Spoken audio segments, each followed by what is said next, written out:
Another budget food trip na naman kami ni Toby. This time, nagpunta kami sa Antipolo sa may Piña Francia para mapatikim ko sa kanya ang napakasarap na pares dito ni Aling Mercy sa may Piña Francia. So, madalas siyang kami kumakain, lalo na pag nakainom.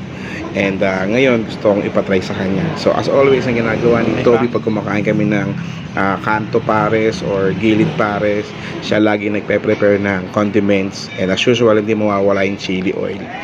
So mukha namang magi-enjoy siya, at kung makikita niya mamaya after namin haluin yan, unang tikim pa lang niya mag-a-approve, at makikita nyo kukuha pa ng extra rice yan. So sa mga gusto pong matikman ang Aling Mercy's pares, dyan lang po yan sa may Piña Francia, sa tapat ng Phoenix Gasoline Oil, pagkalagpas po ng gate ng Lumambayan. So yun lang, sana matry nyo. Okay?